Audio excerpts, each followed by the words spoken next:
here with Dan Taylor.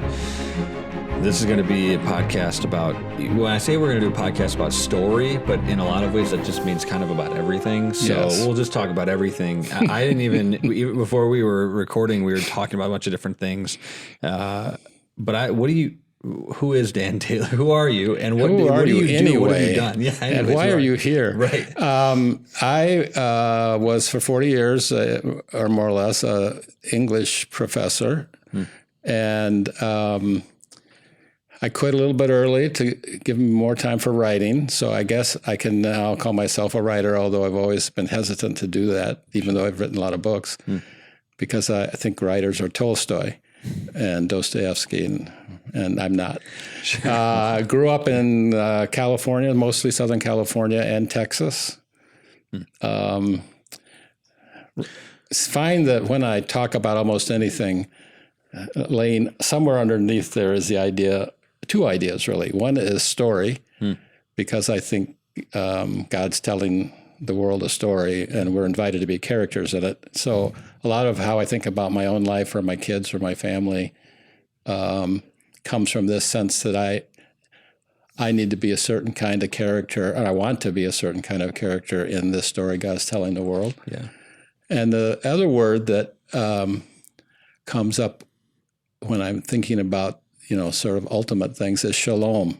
Yeah. Which is, my definition is just how things ought to be. It's how God created things to be. And I think stories, certainly novels and a lot of literary stories, but in many other kinds of stories as well, are centered on ruptures in shalom.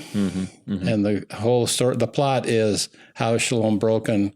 How are these characters going to deal with it? Because shalom means peace, right? Well, actually shalom means about a dozen different things. Right. But peace is one of them. It means wholeness is another thing. Completeness. It's the seven. And it means order, and it means safety, and it means, the Bible translates that shalom root many different ways, and it should. Well, it's important that people actually understand what that means. Because I was looking at it a couple of years ago. What is peace in the Bible? Because I think peace is a fruit of the Spirit, and the American or English understanding of peace, generally speaking, is the absence of conflict, right? That's not the biblical understanding of peace, actually. And it's much richer than that. Right. If Jesus operated out of the English version of peace, he would be like he would have stayed out of Jerusalem. He wouldn't have gone anywhere. He wouldn't have done anything. So I think this is one of the things that I've really seen be interesting in the American church right now is there are all these words that mean something to Jesus, means something in the Greek and the Hebrew, that we have projected our English understanding on. And is it intentional or not? I mean, J. Gresham Machen writes about this a little bit, and it in some ways creates an entirely new religion. And so you're talking about shalom, and so what have you seen as the impact of, I guess, pursuing completeness and wholeness rather than just getting away from conflict? Well, I mean, shalom becomes, for me, it's a directive. It's it's how I judge so many things, even politically. How am I going to vote? I want to vote in a way that I think encourages shalom. And in our culture, we've emptied out a lot of things. We've made them very superficial and very thin. And one of our, I can't remember which one it was, but one of our Christian thinkers from the last generation said, it's true of Christianity. Christianity in America, he says, is 4,000 miles wide and an inch deep. And so peace happens when shalom is present, and including the lack of conflict. But shalom is everything working as God intended. So when people, if I'm asked, well, what's the church supposed to be about? I say the church should be about the same thing that every individual should be about, which is repairing and extending shalom. So you can talk about that in terms of God's kingdom or there's lots of other ways to talk about that. But essentially, you're trying to repair creation. Yeah. And so when I think about story, for instance, in churches or in politics, anywhere there are leaders, what is a leader? A leader is someone whose job is to maintain the story. Yeah. Maintain maybe is too shallow a word, but to help the story flourish. Yeah. So a faithful church is one that tells the story in a way that's winsome. Yeah. Because the gospel is winsome, but also doesn't shy away from sin and some people say the gospel is bad news before it's good news. Yeah. Right. And so they don't wince at that. Yeah. And if the church and under the leadership of people who are dedicated to the story, if the church lives that out, then people will stop leaving. Yeah. Right. It'll be attractive. Right. But too often we reduce it to lesser things. Yeah. The idea of shalom was helpful for me as I tried to figure out, as I we talked a little bit before this podcast. My generation is the generation of expressive individualism. The whole purpose and aim in life is to express whatever you feel, whenever you feel, how we feel, and right. That mostly manifests itself in like sexual deviancy, and that's about it. But so that's what I thought life was about for like most of my childhood. I had these conflicting narratives, right? My parents were like, no, this is about Christ, putting Christ first. Mm-hmm. But then I went to public schools, and public schools like, no, it's Freudian, it's sex. That's the main purpose and goal of your life, and anything that gets in the way of what you're pursuing is something that you need to get rid of. Yes. And whereas the Christian call is oftentimes anything that gets in the way of what you're pursuing, which is Christ, you need to go through. You need to mortify the flesh. Right. You need to kill the flesh. And that's two different worldviews entirely. Right. Well, and that shook me. Like, I didn't even know how to deal with that because Christ was calling me into conflict in a lot of scenarios rather than away from it. Right. Well, every society, I said God is telling the world a story, but every society tells the world a story, tells that society a story. So what is the story that society, expressive individualism is one part of it, but is telling its young people and everybody else. Every society tells you what a successful life is. Yeah. So in America, it's basically possessions, prestige, power, and pleasure. Yeah, right. And if you have those things, you should have a successful life. Right. But too many people who get them all, or 3 out of 4, say, why am I not fulfilled? Why doesn't my life have any meaning? And it's because it's basically a false story. Yeah. And so there's healthy stories and there's unhealthy stories. And the one example of grace is that God has created things in such a way that you can move from one to the other. You can move from an unhealthy story, right? Because He's given you free will. He's given you choice, ability to choose. Yeah. So, tell the story. There's, a lot of hymns used to talk about tell it on the mountain. Tell me the old story. Yeah. I sang them all in the 50s as a little kid, but I think they've been replaced by what one of my more skeptical scholar friends called 7-Eleven songs, where you say 7 words 11 times. Yeah, that's good. That's good. Yeah. I can't stand modern worship music. It's there's a serious problem with it. I actually interviewed a guy about a year ago who wrote a book. He's a Catholic. His name is Patrick Deneen. He's a political philosopher from Notre Dame.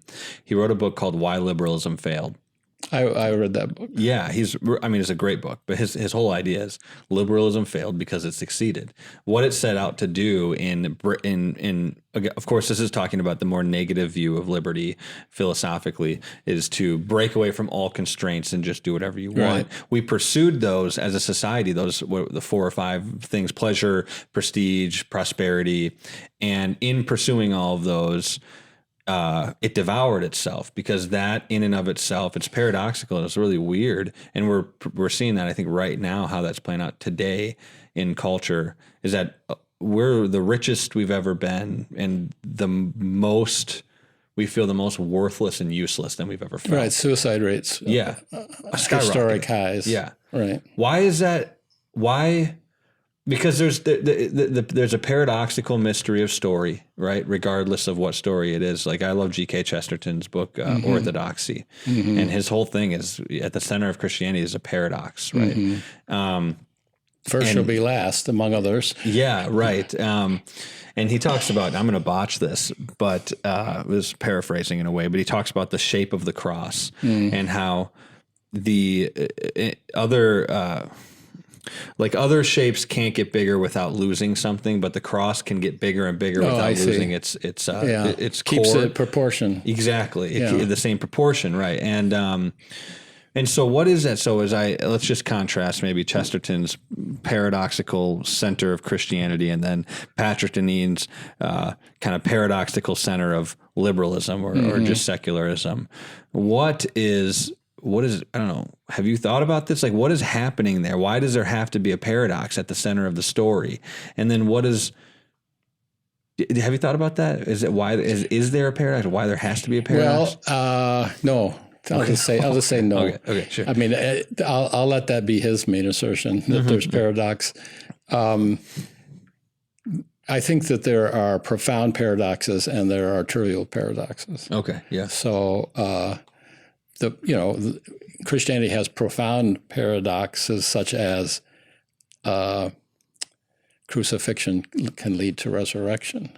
Yeah, right. And the first shall be last, and which isn't a competitive kind of thing of who gets in line first. It is it is the world's notion of what's first. Yeah, might turn out to be the last thing that's really important for you. Yeah, that kind of stuff. So I think you can think of paradoxes at the heart of the Christian story. I've noticed that. Well, in your book, is it Tell Me a Story, right? That's you begin by explaining how there's a story at really the center of everything that we do, right? And it's weird because when I started reading it, the story, everybody knows stories. Sure, everybody's like, come on, like it's too familiar. Yeah, it's too familiar. But then you start to explain it. I'm like, oh yeah, it's actually like, why do I get up at the time that I get up, and why do I go the places that I go and talk to the people that I talk to? Or why do I believe the things? Why does this thing disgust me and this thing attracts me? Where does my value come from? Right. I mean, basically, if you want just to start with biology, the brain insists on a story. The brain, not only is God made the brain. God is telling the world a story. The brain wants a story. So the brain takes in all of this overload of sensory data and looking for a plot. Yes. Because it gets really anxious if there's no plot. Yeah. And so why are we hooked on stories? Because God made us that way and the brain insists on it. And so what is a story? A story is the telling of the significant actions of characters over time. And that's true of a life story. It's true of a novel, So a question we have to ask is, what story am I a character in? Well, and people choose badly, because the culture will give them fake stories or, dead end stories. Yeah. So you've got to find if you want a rich life, you've got to have the richest stories. Yeah. The biological thing is I actually was listening to Jordan Peterson's, he did some lectures on a book that he wrote called Maps of Meaning. And he talks a little bit about how when we're looking at things in a room, like you can't, your senses that you're taking in a lot, but you can't focus on everything. Or you just like explode. I don't know what would happen. You have sensory overload. And so you're constantly making decisions, subconsciously making decisions on what's the most important thing to look at in a particular room all the time. And that's that is, even though there's all these peripheral things that you could look at, your eyes, your biology, whatever is happening. I don't know how that works as far as free will and predeterminism goes, things like that. Which, by the way, is depressing to teachers and pastors when you realize even the person sitting there supposedly looking at you has a million things they can be thinking about besides what you're saying. Right. Yeah. So why is, and you're saying that that's part of God created us that way for particular purpose and reason.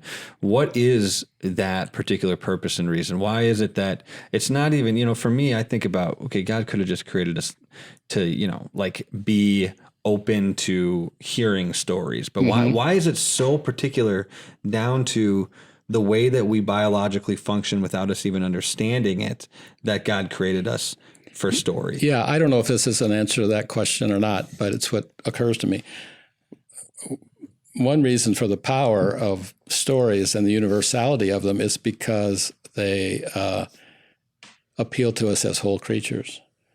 So stories appeal to your intellect and your mind, whatever you include under mind. They appeal to your emotions. They appeal to your will. And that's why stories are so crucial, because, all of those things are involved in the choices you make in life. And so stories are directive. A good story basically tells you how to live. Right. And or warns you about how not to live. Or just shows the consequences of choosing badly. I mean, not every important story, has a happy ending or at all. And because you have to, that's part of the shalom thing. Yeah. But that's also part of our physicality. I mean, if to avoid being a Gnostic, you have to affirm what God affirmed by making creatures. Right. So he made the brain this way, in part because, maybe almost wholly because it's the way he chooses to communicate with us. So how does God relate to his creation? Basically through stories. So what's the Bible? The Bible is a collection of stories of all kinds, and has poetry, but poetry is often a story. And it also has a lot of assertions, and people talk about rules. And some forms of Christianity focus on the assertions. What are the commandments? What are the things you don't want to do wrong? And they shake, you're in trouble if you break the commandment. And the rabbis say there's like over 600 commandments in the Bible. 613. But the commandments and the assertions all take place within a story. Right. So why are the 10 commandments? Because there are 613. Why are these 10 so important? Well, because at that point in the story, people of Israel needed to hear those 10. Right. Because they were on a journey and they were surrounded by other gods. So the first one is there's only one God and you got him, and don't be distracted by these other guys. They also, and the commandment about keeping the Sabbath, that's about worship, how to worship God. And then most of the others are about how to get along with people, because you're in a tent, probably with 2 or 3 generations in your tent. And the guy next door is about 2 feet away. And so all these behavioral things, don't lust, don't covet, don't, because this is where you are now. You're on this long journey. So other commands. So I think we need a balance. We need to know, to understand the commands in the context of the story. But the commands also help us to understand the story correctly. So we are able to misinterpret the story, including the biblical story. Right. And so the command also is necessary, but they work together. This is something I've been thinking about theologically for a little while, just actually for a couple of years, that John 1:1, in the beginning was the Word was with God, and the Word was God. I grew up in churches, and I would say, what does that mean? That doesn't make any sense. Actually, like grammatically, like doesn't make any sense in a lot of ways too. It's like the Word is God. And people would just be like, that just means that like Jesus is God. And it's like, in verse 14, I think that's where it says the Word takes on flesh and dwelt among us. We know that that's kind of the beginning works of the theology of the Trinity, but what does that verse mean? Like, so I did a biblical interpretation class where we had to take 4 verses and really just focus in on those 4. Mine was John 1:1 through 4. And the thing that I found that was fascinating about that was, well, one, the word logos in Greek has like 2 really different definitions. One of them is just word, right, that we speak and write down. And then the other one is kind of the philosophical, the old philosophers would be kind of searching for the logos, and then the logos would be this like divine reason and wisdom or something like that. But it was always abstracted. It was always this thing outside of us, and it wasn't necessarily part of the physical. It was a metaphysical reality. And that thing that blew my mind, it kind of, I think, connects to what you're saying about what we were talking about with biology and Christ himself at the center of the story is that John 1:1 is John's philosophical dissertation against the philosophers that come before him. And he's saying, you're all looking for the metaphysical, but the metaphysical and the physical all converged in Jesus. It's like he comes to earth, he takes on flesh. And so the word, which is really the word like that we're speaking, also is flesh, and it comes and takes this thing on. And that kind of blew my mind a little bit because I think then it makes sense of a lot of the things that we're talking about why do your eyes fixate on things? Why is your body kind of predispositioned to go in particular ways and do particular things that we don't fully understand? Right. I think it has to do with being made in the image of God, which is in some ways summed up in John 1:1 or is really made sense of. So. Well, but for every verse like John 1:1, if you keep reading, as you say in the book of John, a story will come in and turn the abstraction and even the philosophical puzzle into flesh. Yes. Okay, it's got characters, it's got dialogue, it's got plot. And now I start to understand. I mean, I sometimes would say to students, I love philosophy. I probably would have been a philosophy major if I hadn't succumbed to lit early on.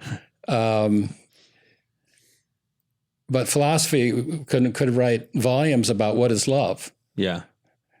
But you ask Shakespeare, what is love? And he says, let me tell you a story about this guy named Romeo and this girl named Juliet. And most people will understand a little bit more about love from Romeo and Juliet than from 10 volumes of abstract reasoning. So one of the reasons story is important is because it turns abstractions not only into, I would say it turns abstractions into experiences. So you experience something about love from Romeo and Juliet, or you experience something about God's love through a story of David and Jonathan or whatever kind of thing, that the pure abstract statement, it's true. I mean, you don't want to argue against it, and you even can profit from the abstraction. Yeah. But when it's worked out in story, then it can start to really influence you as a whole person, not just as a mind. Yeah. So a lot of people know a lot about the Bible. Yeah. A lot of facts about the Bible, and they can discuss it and argue it really well. But how much have the stories actually shaped the way that their own story plays out? This is what was convicting for me when I started reading J.I. Packer. One of the things that he said that I was shocked by, he was like, look, there are people who are theologically wrong on some things that are pretty important. I mean, not like the Trinity, but like some pretty important things that live for Christ. They do. It's producing something. They're doing something for Christ. And there are people who know a lot of stuff and they don't do anything for Christ. Right. And he's like, if your theology isn't producing an affection for Christ, isn't producing a life for Christ, then it sucks. It's just not. He doesn't say it that way. He says it like that the way isn't the J.I. Packer that's vocabulary. Not a quote. Yeah. No. But I was my version of it. This is how it comes into my head. But it's like it's not good. You have to your theology should be producing something. Now, on the other end of what you're saying, the abstract, we could have volumes about what love is. On the other end of that, there's like the nature part of things, right? Like people who just operate out of nature, I think sin nature, that then it becomes animalistic. And so story seems to be the place where again, metaphysical and physical just come right together, and you get to see the philosophical dissertation actually work itself out in the natural world. Right.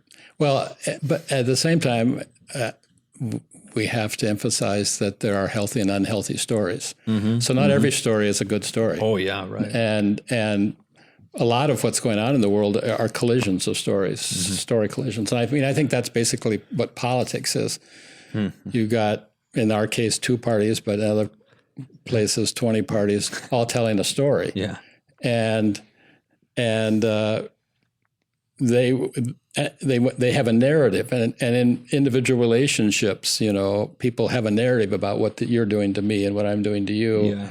And some of those stories are destructive, and some of them are healthy. And so, one of the things the Bible does is help you choose good story. You have your overarching, what I call a master story. I mean, I think I made up of thousands of stories. I was born into them, and they started with my ancestors and filtered through.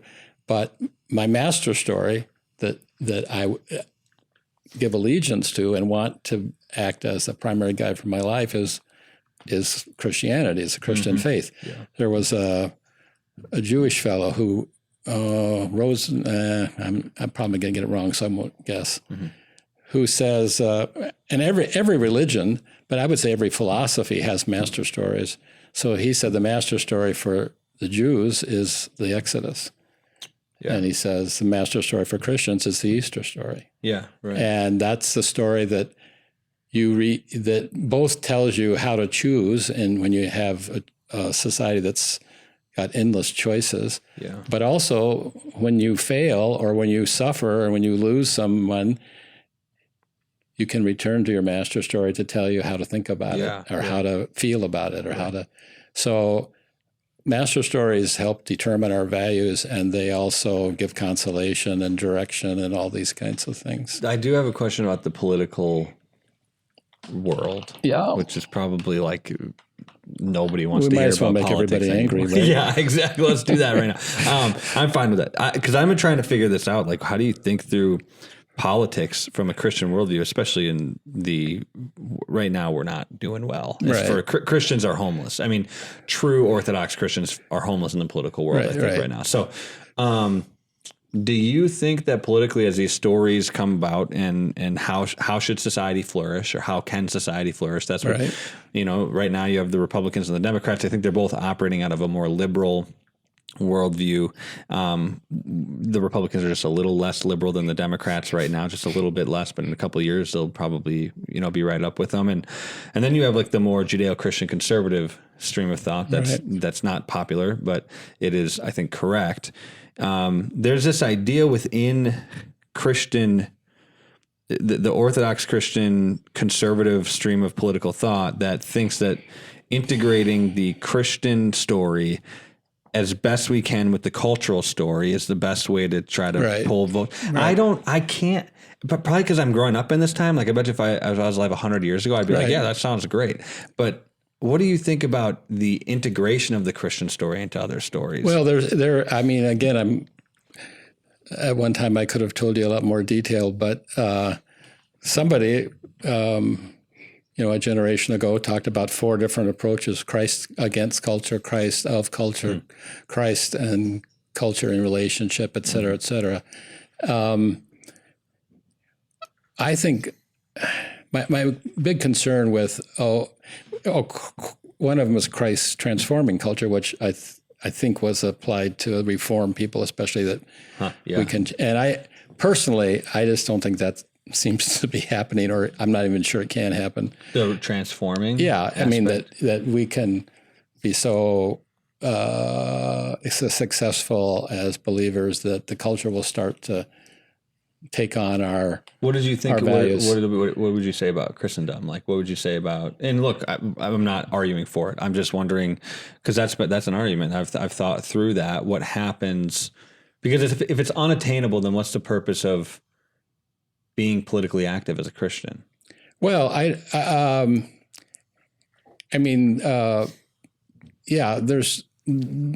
a difference between being politically active as a Christian and seeking power, seeking worldly power, dominion. So I think you can make the case, people disagree, that the church has been healthiest when it's been least accepted. And So a lot of people, lament, for instance, that church seems to be declining the attendance and Christians and fewer. Well, there's one point of view is it's not, the church is not dying, it's being pruned. Exactly. It's being winnowed. Right. And so getting all the cultural. The church, for me, the main thing the church can do politically is to model such a healthy story, alternative story to what, in this case, either party is modeling for us, that they attract people who are hungry for meaning and the values that the church exists for. And do you think that through history that attractiveness is going to expand and then deflate and expand and deflate? Because I wonder, like we were talking a little bit about Francis Schaeffer before we started recording, and he talks about like the contrast between the High Renaissance and then the Reformation, and how they produce different types of art. And his argument was the Renaissance is producing a ideal humanistic vision, and the Renaissance is producing it's like a Reformed Christian vision. And Reformed, and then he said something that I was like totally shocked by: the statue of David. Everybody thinks that that's a David of the Bible, but it's David's uncircumcised in the statue of David. So it's not. I never looked that close. Neither did I. But it's uncircumcised. So he's not the David of the Bible. He's actually just the ideal human. It's humanism. Well, see, that would be a observation that I've never had to consider. It's interesting. Yeah, I mean, I think that is true. I think it's true that the culture will borrow from Christianity, but they'll use it for their own purposes. Yeah, right. I mean, who's the fellow, Tom somebody, who's written a big book, a very popular book about, and others, and even Dawkins has sort of taken the stand that all of them, much of the ideology of I'll just use the word the left about fairness and justice and equity, all this stuff. It's straight from the Bible. It's Judeo-Christian, you know. I mean, and they don't recognize that at all. They see Christianity as an enemy. And if you look selectively at history, you could make that case. Sure, but so you're saying they're pulling these virtues from Scripture, maybe subconsciously, because we've kind of been built on that in the West, and then would you agree that they're perverting those, though? Of course. Well, you gave the example earlier of the idea of freedom. Yeah. Right. All right. So freedom is a biblical notion, but as you pointed out, our culture takes freedom to mean freedom from, not freedom to. Right. The Bible says you are free to do these good things. Yeah. And our definition of freedom as a culture is nobody can tell me what to do. Yeah. Right. And the restraints. My counter assertion is, will somebody please tell me what to do? Yeah. And that's what we need. Right. And so who better to tell us what to do than the Creator? Right. Who actually knows how we work. So so instead of this view of the law as this negative, it's restricting me and I can't have fun with the law. Look at the law as this is the operating instructions. Yeah. You know, you spend $1,000 for a dress, you're going to read the washing instructions to see how not to ruin your dress. Yeah, right. So God has made the creation. Let's go and look at the operating instructions.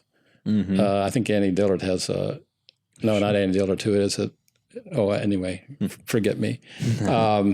Let's look at the operating instruction to see how to flourish. Yeah, right. Right. So why is sexual why is biblical sexual conduct a good? Mm-hmm. Because God knows it helps us flourish when there are restrictions and there's devotion and constancy and these kind of things, and not. Right. You know, but the culture will take that Christian value of freedom and say, well, no, that means I can sleep around. Yeah. You know. So what's his name? The Kentucky guy says, oftentimes we think we're flying when we're only falling. Oh, really? Yeah. Which I think that's a great metaphor. Absolutely. A lot of time culture says, oh, this is the way to fly. Right. No, you're not flying. You're falling and you're going to splat here. Yeah. And we are, as a culture, we're splatting basically. I mean, we're in decline. Yeah. And back to story, it's because we no longer believe our founding stories. Yeah. And this is where I think Jordan Peterson is helpful, at least for me, as he, in some ways is frustrating because I feel like he can't find, he's recognizing that the story that the culture is telling is apocalyptic and catastrophic, right? Everything's going to end, and it's the climate change thing, it's all that stuff. Everything's over in 10 years. And then he built this whole organization called ARC. It's the Alliances for Responsible Citizenship, in which they're trying to find kind of a new story to tell society. And I'm like, look, I think it's kind of cool, but also the Bible, you don't need to start an organization like that. And you don't need to emphasize the word new. Right. Because that's a cultural value for us. New has to be better than old. Right. And progress has to be better than conserving wisdom, because we don't think it's wise anymore. So, if you want to help society return to some things, not what's the brand new thing. Yeah, right. And I don't know I think he does look historically, but there's I think that do you agree that there are the societal story right now, or the popular story right now is one of like catastrophe, and that people are going to just, I think the climate change is really the real underlying story. Right. Do you agree that that's like, is that a... Well, the quickest way to power in America today is to claim unfairness. Sure. And again, I think America probably has had its run as a superpower, and it won't end in my lifetime, but maybe it'll linger on for a while, because we think so? Oh yeah, just because we have a lot of resources and we still have some good systems in place.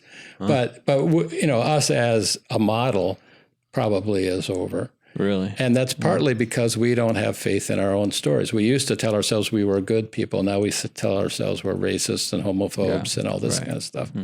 And Kamala is, I think they did a focus group or two and decided that we've got to say we're all about joy. Oh my gosh. Which is, it's almost laughable, but it also is, she realizes that, her party's basically been saying democracy's done if we don't win. And the other party is saying the country's going to collapse if we don't win. Right. So they're very negative. Yeah. Yeah. And America for a couple hundred years was known as an optimistic people, and we can do things. And to the extent that we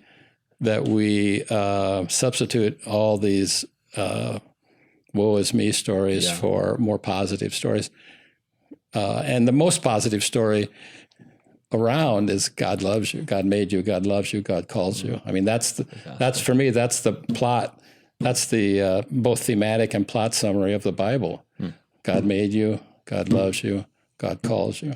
And so there's all these individual stories, but there's also the overarching, salvation history story, which the Germans kindly said is Heilsgeschichte. What does that mean? Salvation history. Oh, that's what they call it. Okay. Gotcha. Which I learned, as a freshman, I think, in college. And I thought, well, that's a great word. I'm going to remember that. Heilsgeschichte. Yeah. But somebody listening probably is going to tell me I've got that totally wrong. Yeah, well, but they're not here. The concept that matters, right? Yeah. I think that the interesting thing, too, about the Kamala messaging and the Trump messaging right now is that, and like I can't remember if I said this in the last podcast we did or this podcast, but the Republican Party and the Democrat Party the Democrat Party is just a little bit more liberal than the Republican Party. And what was interesting is that at the DNC in Chicago, there's this joy. They're talking about how everything's about joy, and outside in the parking lot, they're doing abortions, right? They're I think they 30 or 40 abortions. They're like murdering children. And then Trump's catastrophe, his whole catastrophe, America's going to end if I don't get in.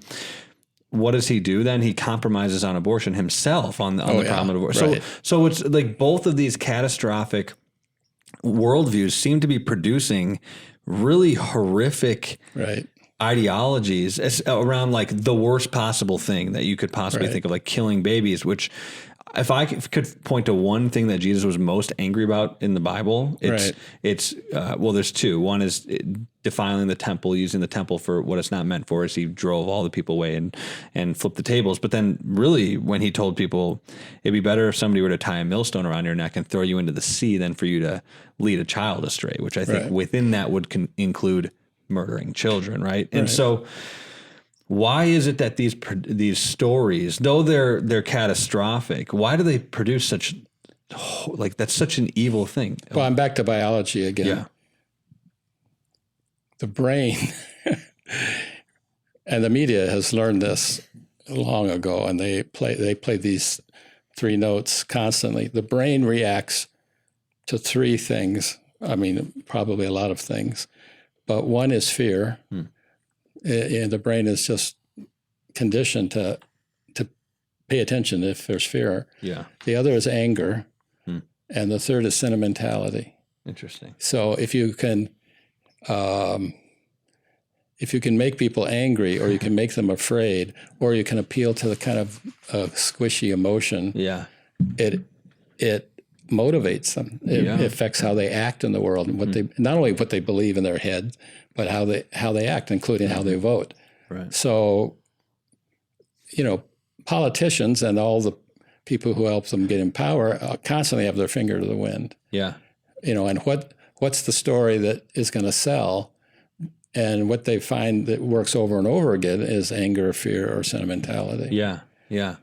So what do we do going forward? Would your vision be to tell? Well, okay, I'll tell you what I think we should do going forward. You can just tell me if I'm wrong. So you're probably at least partially wrong. You're probably, yeah. I'll correct you, though, so don't worry. 1 or 2%. But so I mean, my idea is, I mean, we obviously have to tell a better story, but I think we have to tell that the Christians need to tell that story. And they need to tell that story through. It's a thing that we're working on at Rocket Sled. We're putting together an animated children's series on a series called Tales of the Kingdom from the 80s, written by David and Karen Maines. And it's the thing that happened with C.S. Lewis, and it's the thing that happened with J.R. Tolkien and even Chesterton.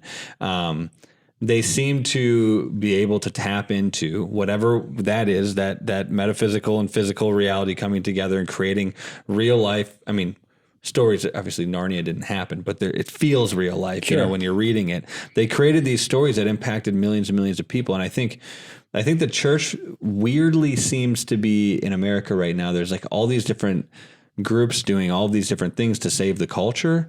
Yeah. And then I'm like, but like none of you are actually doing anything that's going to actually help save the culture, half of them are trying to integrate with the gross culture that we live in. They're like, oh, we can get rid of sexual ethics in the church and then we'll just get people. And it's like, okay, that doesn't actually work. If we copy the culture, we'll be more popular. Yeah, people will like it. It's like, yes, they'll just keep liking the thing that they're doing and then feel a little bit more moral doing it. And then you have other people who fully want to reject the culture in every way, shape, and form and isolate themselves. And I've seen this happen on the kind of the far right in a lot of ways, isolation from everything and just to go into a hole.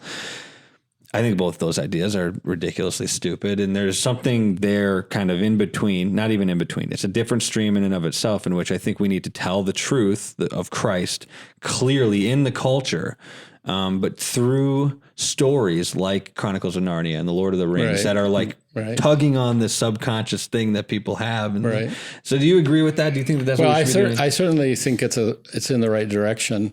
But I wouldn't discourage anybody who says I don't write stories. I understand. Sure, And then I would say, well, then find the way that you can repair and extend shalom in your field, in your area. So I was very influenced as a young man in college age by Albert Camus, who was a atheistic existentialist, but he had tremendous integrity, and he was fair, and that was appealing to me. That's bizarre too. But he gave a talk once to a group of monks, and his advice to the monks was, be Christian. Be as Christian as you can be. Interesting. Don't try to don't be like us. I'm not trying to be like you, so you don't try to be like us. And then, and if you are faithful to your story, I don't think he uses the term story, you'll be influential. Yeah. So the beginning of transforming culture is to live the story yourself healthily, but don't depend on being able to do it by yourself. Find the community that you live it together. Right. And then seek to expand that community, to be attractive, to always be open to, new people, people coming in, but don't compromise your story in order to be attractive, because actually it doesn't work. Yeah. People are actually a little bit hungry for somebody who has conviction and says, I think this is true. I've said this for a couple of years, just seeing people my age be very lost in how they've interacted with the world. One Abigail Schreier wrote a book called Irreversible Damage, and she talks about, and she's not a Christian, she's just a journalist, and she really studied the transgender craze in society in America and in Europe, and especially young girls from age, I think 14 to 18, who identify as transgender, has increased in America by 1,000%, and in Europe by 4,000%. This is a big problem. And so she's a journalist. She's not a Christian. She doesn't have an agenda. She's just trying to figure it out.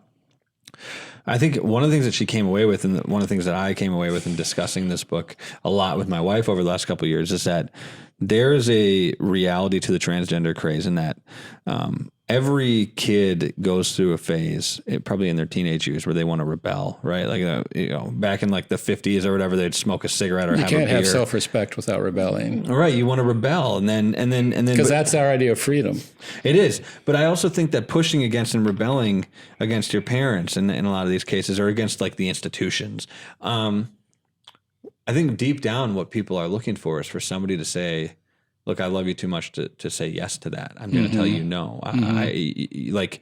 And over the past 70, 80 years, that parents have just affirmed their kids in all of the rebellion. Oh, you want to smoke? Fine. You want to drink? I'll buy it for you. You want to like have sex all the time? Sure. Like, I'll get you some condoms. And like, that's been kind of, so now kids have pushed it further and further and further and further. And now they're like, oh, I want to actually change my gender. And the parents, what they want, I don't even think that they'd be able to consciously articulate this, but what they really want is for somebody to love them enough to say, no, you cannot do. I love you too much to let you ruin your life and to create something out of yourself that is irreversible.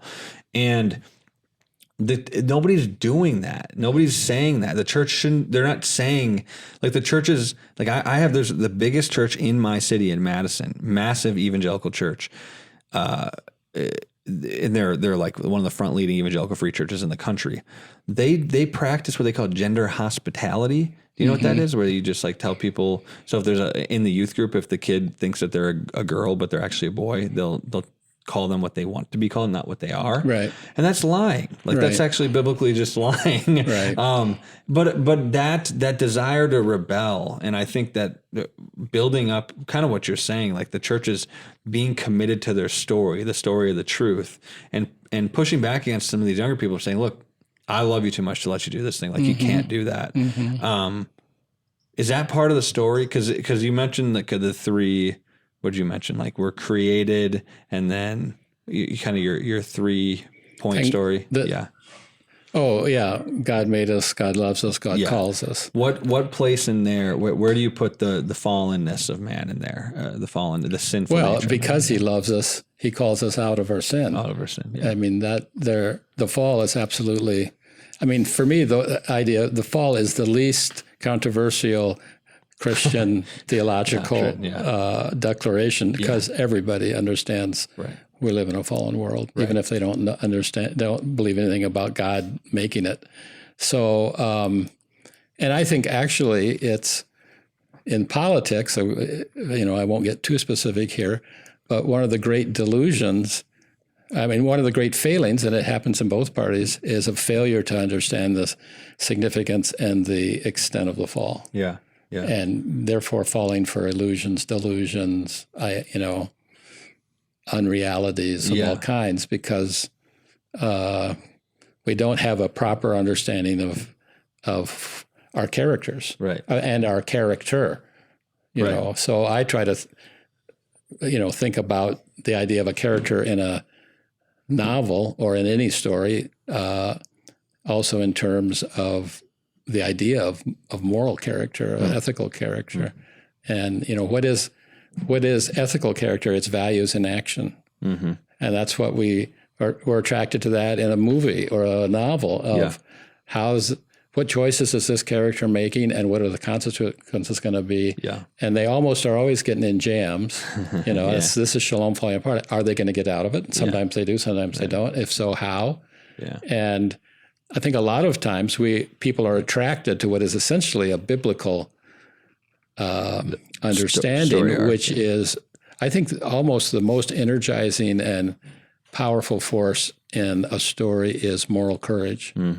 And what's Jesus all about except moral courage and speaking truth to power and all these phrases we use. Right. And when we see it in action in a story, we are attracted to it. Yeah. So that calls on Christians and the church to show some moral courage, which is, it requires wisdom. What is wisdom? I mean, I talk about spiritual legacy that we need to pass on to our culture and to our kids. A spiritual legacy is passing on two things: is operating in somebody's life in two ways to pass on wisdom and blessing. So what is my goal? What should be my goal as a parent now, as a grandparent, is I want to share and pass on to my kids and my grandkids wisdom and blessing. Yeah. So. Well, I have a 1.5-year-old, and we turned on Lion King the other day. Yeah. And I didn't realize how, I'm not saying the story is Christian, but it pulls, So Simba's dad, Mufasa dies, right? Simba goes off and he meets these like hippie friends who just Hakuna Matata everything, no worries. It's all party. Right. And then his Nala, his childhood friend, she finds him and she's like, you got to come back and be the king. You have a responsibility to fill. Right. And he's like, no, I'm not doing that. No worries. Hakuna Matata, no worries. And she's like, that's just not how things work. Then he has a confrontation kind of with his dad spiritually. And he realizes, I do have a responsibility and I need to get rid of the ideology of no worries, nothing matters. Right. I have to go and fulfill this because people depend on me. And that's the thing that my generation is completely thrown away. There is no sense of responsibility for nobody feels like anything depends on them. You got to be true to yourself. Yeah, to be true to yourself. Like if your marriage isn't making you happy, then get divorced. It's like, what are you talking about? There's like you have 3 kids together. What do you mean just get divorced? So I think that there's a I was actually thinking about this morning that I don't know what it is, but there was something very attractive to me about the last 5 years. I'm 25. And I wasn't married when I was 20, but I was trying to figure out exactly what to do with my life. And I remember I was listening to a lot of Jordan Peterson and Ben Shapiro, which is kind of funny because it wasn't like Christians that convinced me of this. It was actually just a Jewish guy and like a psychology professor. And they kept talking about the greatest adventure of your life is going to be the one in which you go get married and have kids. And I was like, I don't fully understand that because that's not the message that I've been taught. Like the greatest adventure of my life that I've been taught is make as much money as you can and have sex with as many people as you possibly can. Right. And I read the book, The Right Side of History by Ben Shapiro, in which he just discusses kind of very base level, how did we get to where we are in society? What made the West great? It was reason and morality. At the end of it, I never read what is it called? The prologue or anything? Or what is that afterwards or before? The afterwards. I never read the afterwards. I never do that. I probably should. But I did this time for some reason. And Shapiro talks about talking with his daughter about these exact themes, about the responsibilities that you have to step into, that you have these responsibilities to step into that have been given to you from your ancestors who also sacrificed and did the same thing. And there's something like really powerful about that I'd never heard in my entire life. Yeah. And I was like, I need to go get married and have kids. So I got married and had kids. And I found it to be true. Like in the sacrificing for your family and for your kids, you feel like you really are part of the heritage that has brought you there. But when you get rid of that heritage, when you revise it and change it and then trash it and belittle it and decide that your whole life is living for yourself, it's a demoralizing story. And that's why people are killing themselves, I think, at rates that we've never seen before. But I don't, and And that's why I think that the best way to get back to the biblical story is by telling stories of heroes who decided to step into the role, was it Simba stepping into his role that Mufasa really, like, he wasn't expecting to die and be trampled, right? But it's like, this is life and you have to step into that. Right, which is what we used to do. It used to be at the center of our philosophy of education. And the education was, even in a secular view, the purpose was to create a useful citizen. Yeah. And a major way of doing that, starting back with the Greeks, but certainly in our country as well, is to present models of people behaving well. Yeah. And also people behaving badly and showing the consequences. Yeah. So we tell the mythic story of George Washington cutting down the cherry tree. Yeah. Well, now nobody really thinks that ever happened, but it's still, still the idea of I cannot tell a lie. Yeah. Is pretty important. Or Honest Abe, when somebody overpaid. Do you know that one? Where he was working and somebody overpaid and they left and he realized they gave him like a penny extra and he ran like 5 miles to give it back to him. It's what like a guy. I'd vote for him. Yeah, I would too. Yeah. I would too. But those are the stories. Yeah. So now education is centered on the expressive individualism. Yeah.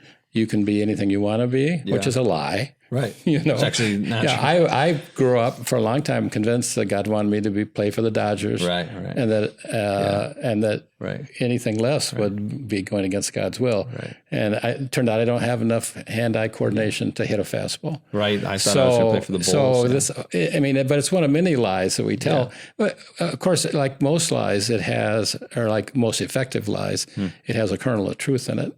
Right. There's a relationship between effort and outcome. Yeah. So if you dedicate yourself and do, in some cases it can affect, but this idea that, as you say, it comes into gender politics, you are whatever you think you are. Yeah. Right. To which my response is, I'm old enough that nobody can cancel me, so I'm courageous now in my old age. Yeah. Is there are people who genuinely believe in the world that they're animals. Mm-hmm. They think they're a zebra. They think they're a horse. Yeah. Are you saying that because they think they're a horse, they are a horse? Yeah. That they are a zebra? That they are a kangaroo? Yeah. Or is there something maybe that isn't right in the brain? Yeah.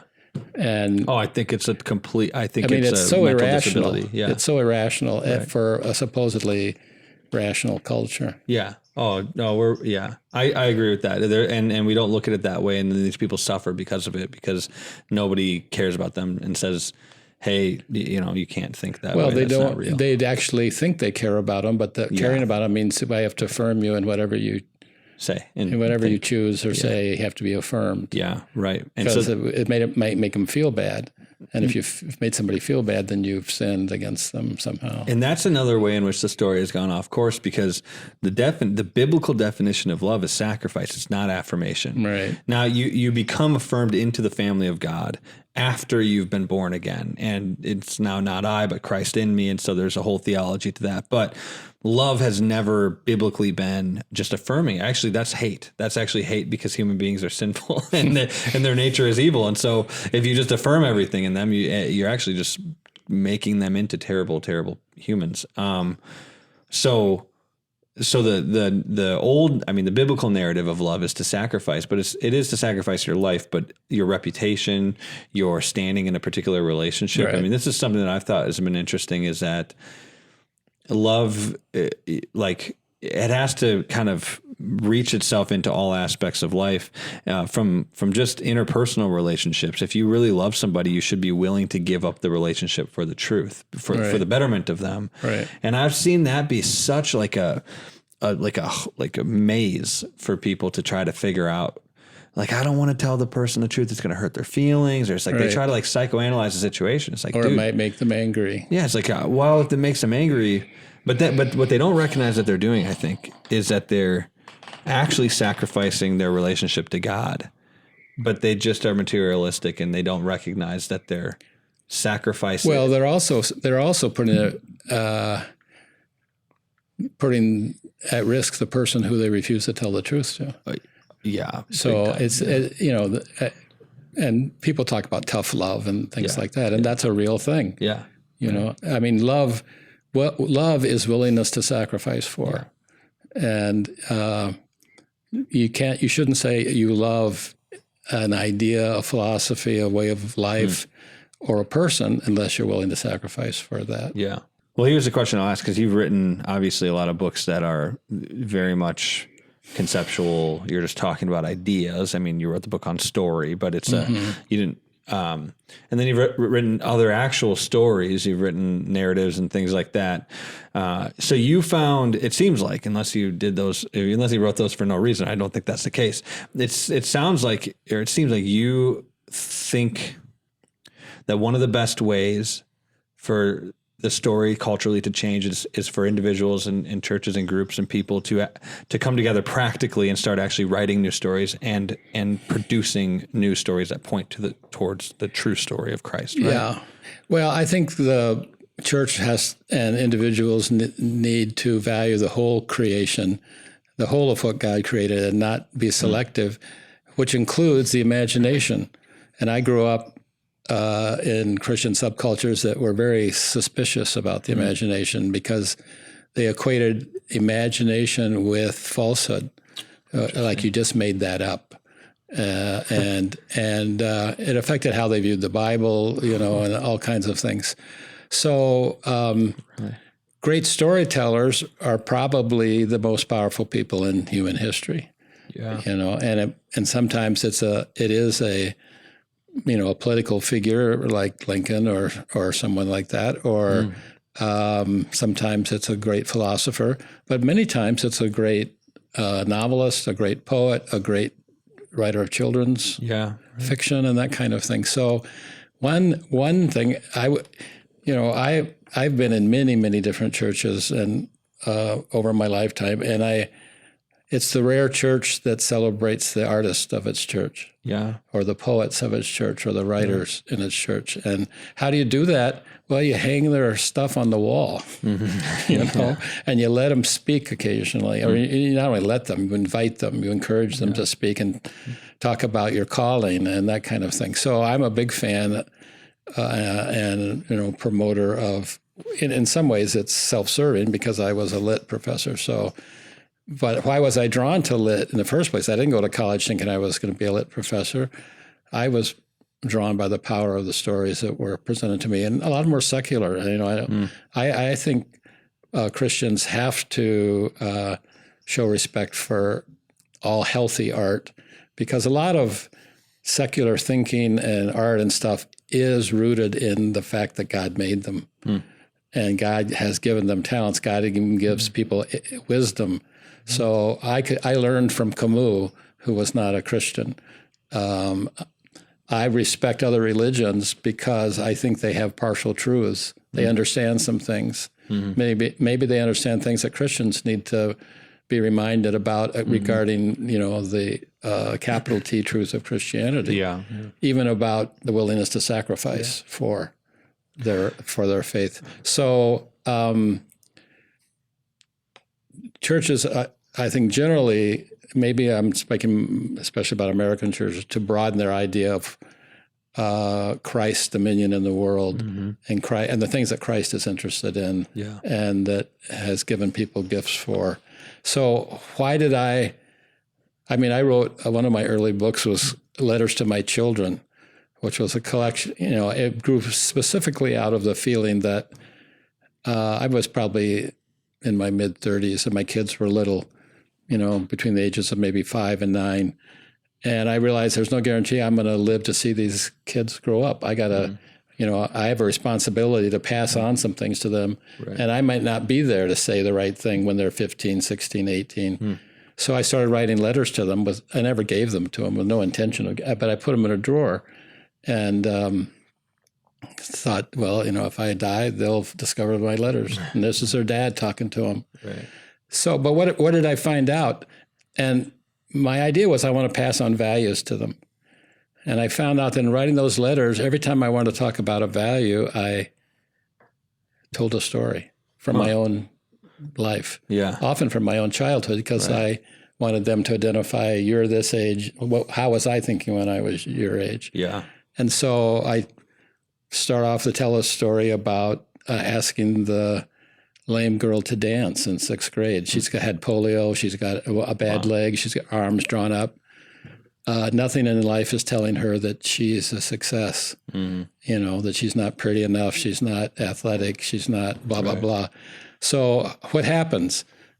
The student teacher, who is a 20-year-old woman from the college that I eventually end up going to years later, takes me aside, and we used to have to work on square dancing. And I didn't like it at all. and I came from a subculture that was suspicious of any kind of dancing. But this she was a Christian, and she said, Dan, next time we do square dancing, I want you to choose Mary. Because the boys, and this is a very 1950s thing, the boys would all line up at the door, and then each boy would pick a partner, which is horrific now. They did that. I mean, think about as you're a girl sitting out there waiting, where are you on the pecking order? And Mary was the last one chosen. Yeah. Right, all right, so she says, I want you to choose Mary. It was inconceivable to me. I was 12 years old. I'm all about athletics, competition, being the best at anything. Right. Image. Yeah. Why would I choose Mary when there was Linda, Shelley, or even Doreen? But then she very 1950s names. But then she said what I thought was totally unfair at the time. She said it's what a Christian should do. Oh, interesting. And I knew immediately I was doomed. That oh my gosh, this is exactly the kind of thing Jesus would have done. And as I wrote in the letter to my kids. In fact, I'm surprised I haven't seen it on a Sunday school flannel board yet. Jesus choosing the lame girl for the yeshiva dance. It's bound to be somewhere in the Bible. Yeah. So, in fact, I did choose Mary after a lot of agonizing, because what did the master teacher do? He made me first in line. Oh, and I thought, okay, I hope I'm last in line. Then I'll choose Mary. Then you can just no problem. Yeah, right. No, Dan, choose your partner. Wow. And I look at Mary, and she's not, all the other girls are turning toward the side and back of the room to see. She's looking straight down at her desk. Yeah. And she says, and I say, when heart racing, I choose Mary. And her head comes up, and she looks back at me with this incredible smile and embarrassment. She turns red. And I, as I said in the letter, I had to turn away because I knew I didn't deserve it. And we, she took my arm and we marched up and I end the letter by saying, I hope, I haven't seen Mary since that year. I hope she has at least one fond memory of 6th grade. All right. So I don't know where Mary's gone in life. Yeah. But over and over again. So that's a story. I don't know what that story is about. It's about compassion. It's about kindness. But whatever I wanted to convey to my kids, that story rose up. Yeah, right. And I hadn't thought about that since the event. Yeah. I wasn't like, oh, this is my favorite story. It's just, bam, that came. And so I found out almost every time I was trying to convey something about God or faith or marriage or anything, a story arose. So that actually, almost even more than being a lit professor, that made me start thinking about, how is it that stories are so powerful? How is it that they are the conveyors of meaning? They are the conveyors of values. Right. And it led to me writing the book, Tell Me a Story, where I tried to analyze that. But even though I approached that not really academically, but intellectually, that book also is full of stories that to try to illustrate what it is. So what's the church do? The church, be true to your story, defend your story, live it out graciously and winsomely, but also truthfully.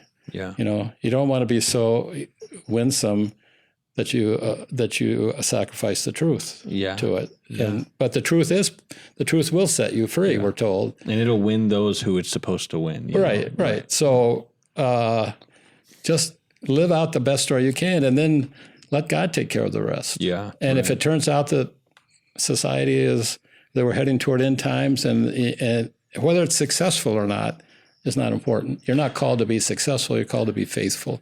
That story that you just told is interesting. As you were saying, I couldn't stop thinking about, I have a cousin who who's weirdly all the biological cousins, my younger cousin and my older cousin, we've all born on the same August 2nd, but just in different years.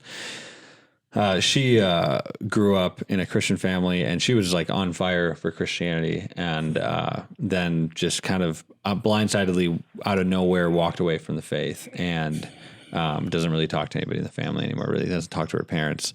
And a couple of years back, I like reached out to her to see if she would talk. Because I, in families, everybody talks about it, but you don't really know actually what happened. And so I just wanted to get the facts, I guess, for what happened. And we talked on the phone, and because I remembered her, she's like about 10 years older. I remember her just being on fire. Like she wanted to be a missionary and all those things. And she was totally different now. And I asked her, like what happened? And she was just like, well, she kind of told me a story about as a kid. She was like, when I was a kid, I used to pray that like God would, before she'd go to school, that God would like show her somebody to talk to about him. And she'd go to school and she'd see somebody sitting at a table alone at lunch. And then she would feel like the Holy Spirit was leading her in that direction. So she'd go talk to him. And because I asked her, like, what do you think about the Holy Spirit then? She was like, those types of situations. She was like, well, what she concluded on that was what was actually happening was it was kind of a self-fulfilling prophecy, and kind of anybody would do that because people are good people. I asked her, why didn't anybody else do it? Why were you the only one who did it? And she's smart. She just sat there in silence for like 5 or 10 minutes. Didn't have an answer for that. Haven't talked to her since. I don't know. But as you were, I don't know where she landed on that. I hope she landed on that. That was the Holy Spirit telling her to go over there, and that the reason nobody else did it was because they weren't being led by something that was bigger than themselves. Right. But that story that you're talking about, like that's actually I feel like everybody has to kind of go through that in certain ways, where you're like prompted into doing something that you don't even know, like you're reluctant to it. I feel like I've had these situations growing up as well, but for some reason that connected to the thing the conversation that I had with my cousin. And I think it points to the deeper truth of like the blind faith of the Christianity. Like you just do the thing that God's telling you to do, and you don't fully understand it in the moment. And later on, maybe you have a deeper understanding of it. But that's interesting. In what ways have those stories that you've written out for your kids, or just, the ways in which you've experienced stories in your own life, played a part in the novels that you've actually written, the stories that you've actually created that are not these real stories, but are they in any ways manifestations of that in literature? Yeah. Well, I've written short stories, not a huge number, but here and there throughout my adult life. Partly because I didn't have time to write anything longer, having a teaching position and all that. But I came to the conclusion that if I'm going to say that I really value stories and that a lot of my life has been teaching fiction, that I should actually ethically even do it. And so I started with a novel called Death Comes for the Deconstructionist. But because of my own, the first thing we tell students in Interlit is don't confuse the characters with the author. And I have a first-person narrator who's basically, the opening line of the first novel is the voices are back. And this guy is fighting multiple personality. I never say that in the novel, but he's kind of falling apart. And he's a serial failure. He's pretty much failed at everything he's done, including his marriage. But he has this sister, and this sister is, and again, I never say this. Basically, she's Downs. She has Down syndrome. Not sure even how you're correctly supposed to say that anymore. Yeah, I think that's fine. But she grows directly out of my experience with my wife. When we were in our 20s for 3 years, we ran a group home for mentally challenged adults. And this character, this wonderful woman who was older than we were, she was probably, maybe pushing 40 at the time, was just the essence of a sweet spirit. I thought of her, I think of her as a natural saint. that and of compassion and tenderness and all this kind of stuff. So I thought, she's got to be in this novel. And it turns out she's his sister, and she's the moral center. And then there's a total of 4 novels. She's the moral center of all of them. And all she can say is Jesus. She's so simple that her answer to every problem is Jesus. And it sort of irritates her brother because he's a failed intellectual. He tried to get a Ph.D. and his dissertation was rejected, et cetera. And he's got all these problems. But through the 4 novels, he's being healed in great part because of, excuse me, of living with his sister after having not lived with her, because he takes her on and out of the group home and live with her, and she's healing him.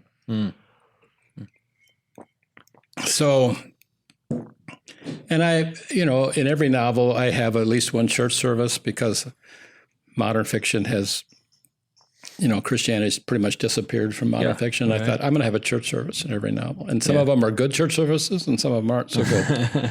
But I thought, as I try to create this story, what's my master story? What's the ultimate purpose of spending months writing a novel? It's got to at least indirectly reflect God's story. Yeah. But not in a propagandistic way. This isn't a sermon. This isn't evangelism straight up. This isn't other ways which call for other strategies. This is to tell a good story. And to tell a good story, you have to have believable characters, interesting characters. You've got to explore the human experience as it really is, not as you wish it was. So, and I didn't, really start even toying with this until I was, I don't know, maybe mid-40s.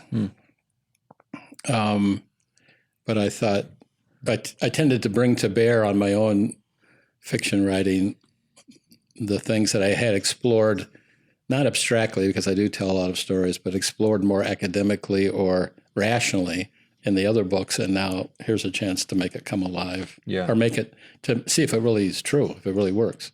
Well, have you ever read the Pilgrim's Regress by C.S. Lewis? I think I've read almost all C.S. Lewis, but I've been reading him for 65 years. So, it all blends together. Did that one get in there? I don't remember. Yeah, the C.S. Lewis, the Pilgrim's Regress was just the first book published as a Christian for him. Yeah, and so kind of his testimony, but in dream allegory, like the Pilgrim's Progress. His character John is born in Puritania, in which they all just blindly follow the landlord. The landlord tells them what to do and where to go, but they don't really ask questions. And the landlord also gives them these rules that they have to follow, but they don't have any really understanding of why they're doing it. And of course, his character John is having these visions in his head of this beautiful island that he longs for, but he doesn't know where to get it. And anyways, the book is a journey for him trying to find that island. Of course, that island is Christ, but he doesn't recognize it. And he goes through all these different philosophies, these different towns and places. He meets Mr. Enlightenment. And one of the funniest parts in the book, he meets Mr. Enlightenment, and then he later on in the book meets Mr. Enlightenment's son. And Mr. Enlightenment's son thinks that Mr. Enlightenment is an idiot. Yeah, right. I just think that's one of the funniest things I've ever heard. Well, that's what's happened in our culture with postmodernism. Yeah. What they think of the Enlightenment. Yeah. Well, okay. One thing that I found interesting about scholarly people like yourself, and C.S. Lewis, or Christians, is that they emphasize the simplicity of the gospel. You would think that the people like C.S. Lewis would emphasize the the vast complexity of Christ and the gospel that only a few of us can understand. Yeah, that only a few of us can understand, but it's the exact opposite, right? Like John, the character John, as he travels north into hyper-rationalism and south into romanticism, he can't find, he reaches this chasm, and he goes north of the chasm is hyper-rationalism. No, everybody's just telling him that this is kind of the end of things, but he's like, no, I see something more. And there's this lady, this old woman who says, I can take you across the chasm. You'll find what you're looking for. And he's like, you can't take me anywhere. And it's this simple old Mother Kirk, which is the representation of the church to take him to Christ. And then your story, right? Like the sister is just this girl with Down syndrome who only can say Jesus. It's like the simple truth at the center of it. And these characters have to confront the simple truth to bring them to the ultimate truth. Why? Like, I get it. I understand it. But like, why is that like the most impactful thing that you could think of? And I'm not saying that in a negative way. I think that is the most impactful thing. But what was it about the simplicity of the message of Jesus, or, for C.S. Lewis, the message of Christ? Well, I mean, part of my answer would be that God knows how comparatively simple-minded we are. Yeah. Including the people who think they're the smartest. Yeah. I mean, wisdom is practical knowledge about how to live. And it doesn't necessarily go to the most intelligent or to the most educated. So in I lived in small towns and small churches, and sometimes the cleaning lady, even as a kid, I knew she had more wisdom than the smart guy sitting in the row behind her, because she had lived. She had learned from living, and she'd learned from God and learned from Scripture and learned all kinds of things.